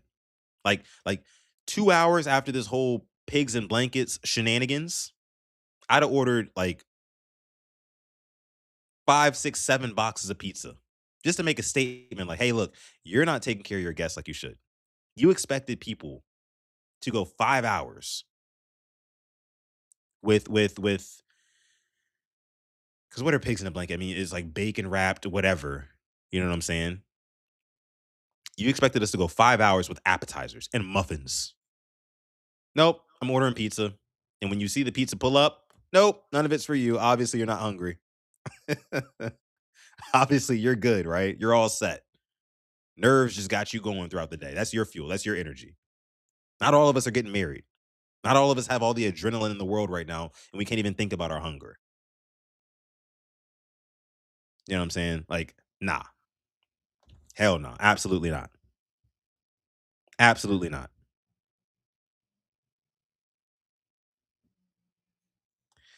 ISO says, man, I'm fasting right now. I can't wait to eat. Ah, man. Glaucoma says she on that Ozempic for sure. Oh, yeah, the Zempi is real strong. Real strong. She not hungry. She thought everybody else was on it too.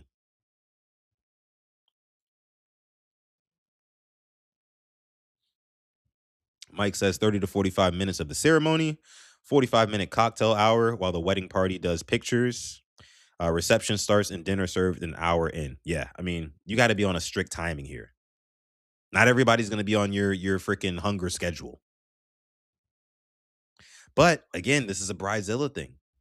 You know, there's a lot of brides to be who literally the week of their wedding or the day of their wedding, any and everything is about them. All things are about them. Nobody else matters.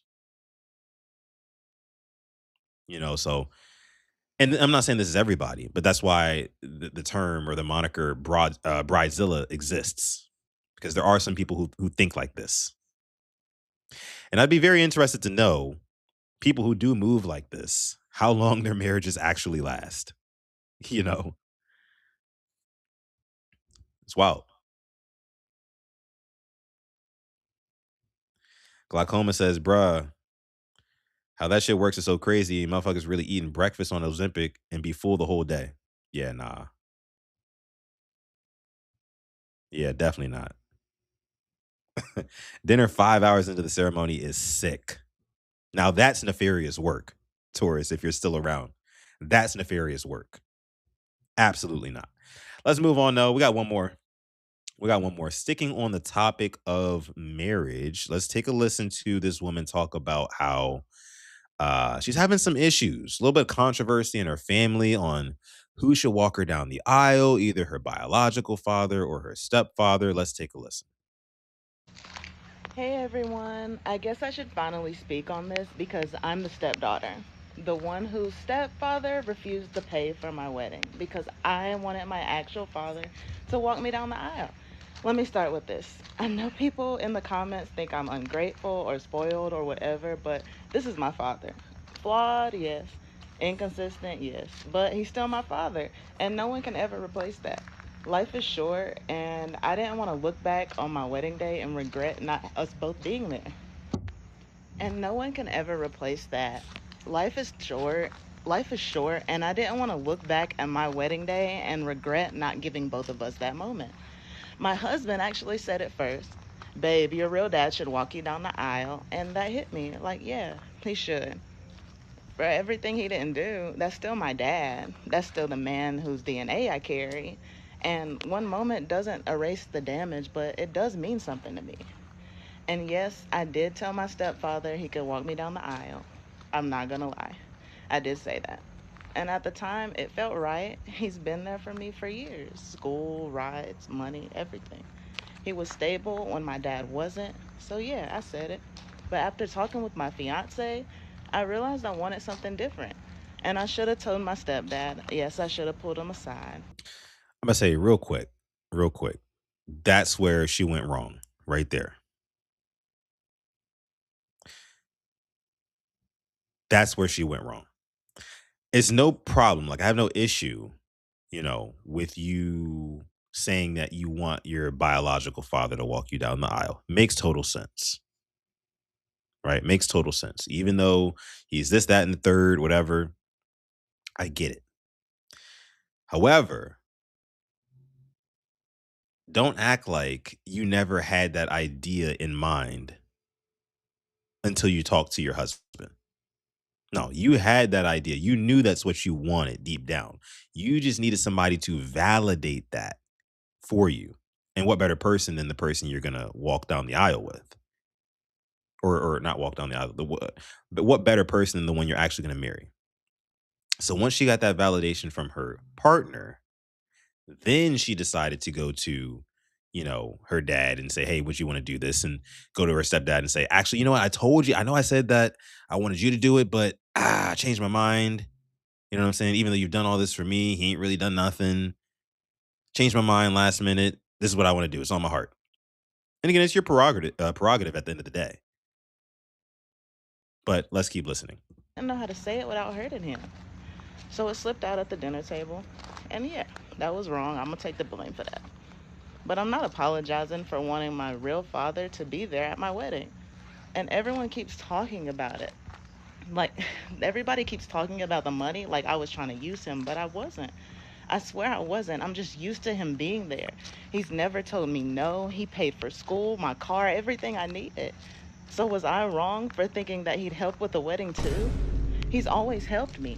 I thought that he wanted to. I wasn't thinking about money. I was thinking about my wedding and how I dreamed that it would look. And that's on me. I should have thought deeper. And Yo, I, here's the thing. You can't allow somebody to play a role in your life that you clearly needed for X amount of years, only to cast them aside. Hey, still play this role in this way. I still need you financially. I still need you there. But to actually have that moment with me, nah, I just need to just stand on the sidelines, big dog. Stand on the sidelines. And again, it's her prerogative at the end of the day. But it is very nasty, all things considered, that she couldn't just be honest with herself and communicate this to her stepdad way, way sooner. Way, way sooner. Glaucoma says her husband better be paying close attention to this shit. Points might be being made in the chat. I'm not gonna lie. Y'all might be making some points. I don't know, chat. I might have to take another shot for this one. Cause this is stressing me out. Cause it's just like I get, and y'all know me. I like to understand and see both sides, right? I never like to be like hard on one side, and that while that may be the more entertaining thing to the masses, like I don't think it is. I think there's nuance to every single situation. Obviously, there's things that we don't know about the situation, but based off of what we do know, it seems like the stepdad was there through thick and through thin, through grease or grizzle, like from the start to finish. Like he's just been there. Paid for school, paid for cars, never told you no. at the end of the day, you got to dance with who brought you to the dance. And it don't sound like, based off of what she's saying, Bio Dad did that. It don't sound like that, you know. Um, but yeah, I mean, her husband was the one who said, despite knowing all of this, that Bio Dad should still walk her down the aisle. So I don't think he's paying close attention at all. Not close attention, like not even close attention. He's not paying attention at all. Crazy stuff. Crazy stuff. Yeah, the husband suggested it.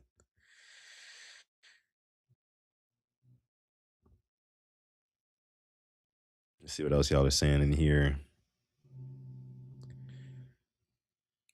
She said he's refusing to pay because she wanted her bio dad to walk her down the aisle. And that's another thing. Like, it's like, why can't you ask bio dad? You know, be like, hey, I want you in the wedding. You know, it'd be the perfect way to make up for all the time lost. Maybe pay for a little something. Don't got to be everything, but like, you know, I told my stepdad he was going to walk me down the aisle. I really feel like in my heart of hearts that you should. Can you at least like help out with this? Or you're not willing to? But it doesn't sound like she even gave him that sort of ultimatum, which I think would only be fair to ask bio dad, like, hey, like, I want you to do this. Like, this is in my heart. I want you to do this for me, with me.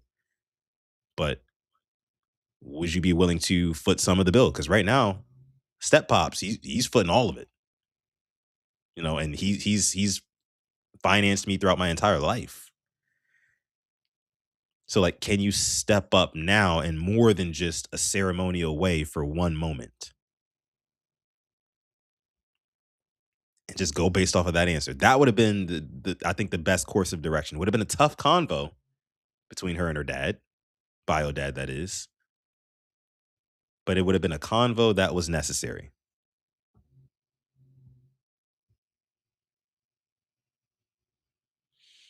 Would have been a convo that would have been necessary. But stepdad stood on business. He said, hey, look, man, big dog, look. I done paid off that car, put it in your name. I done put you through school. Right? Like what do I like what and and this is why I say like every relationship is indeed transactional in a way. And I don't say that meaning that like stepdad wanted like literal like financial payments, you know, back pay for all the things that he, you know, got her over the years. But just a little bit of recognition on one of the most important days of your life. Just a little bit of recognition for what I did. How like I was there. I was the one who molded you into the young woman you are today that caused you to meet this young man you're about to marry. Like does none of that count for anything? That's the thing. That's where it gets nasty. Kogan says, why not have both? I mean, that's probably one of those things where, you know, stepdad and bio dad aren't really messing with each other like that. You know what I mean? And it's just like, what are you going to have them both walk her down the aisle, like one holding the left hand, one holding the right hand? If they're not cool like that, maybe they could put their differences aside for the child. But at the end of the day, they're not obligated to. And most men ain't doing that. Just saying, realistically. So it sounds good on paper having both of them, but I just don't think it's very feasible. I don't, unfortunately. Unfortunately. James said the line I can't stand for women is if you broke, just say that. But she definitely should have asked. Yeah, just ask. That's all you could do. Asmodia says it's a respect thing, and even deeper, it's a dark triad thing. If you know, you know. I actually don't know. I have to look into that. I'm low-key kind of scared too, but maybe I need to. Maybe I need to know. But all right, guys, I'm going to go ahead and leave that there. And thus, this episode of Sutton Reactions, episode 41, Again, I want to give a big shout out to everybody who's watching live right now, because I know that's still a lot of you guys, almost 70 people still watching live, which is a lot of people normally. Maybe I need to start going live later for this show. But if you did enjoy the content, if you're watching on X, please give me a follow, like the post on X, and then come over to YouTube, like the video on YouTube, subscribe to Sutton Reactions on YouTube as well. Shout out to everybody who's watching from the Purple Rain Podcast YouTube channel. We will be live on that channel in about an hour and a half. Me and my co-host Simply AS10 breaking down all the latest juicy news in the NFL world, Baltimore Ravens world, all that good stuff. So if that sounds good to you, make sure you pop into that stream. And again, like I said, a little less than 2 hours, but again, love you guys. Appreciate you guys as always. And like I'm going to say later as well, stay positive, test negative. Never, ever, ever forget to call God, even on the rainiest of days. We'll catch you guys in the next one. Peace.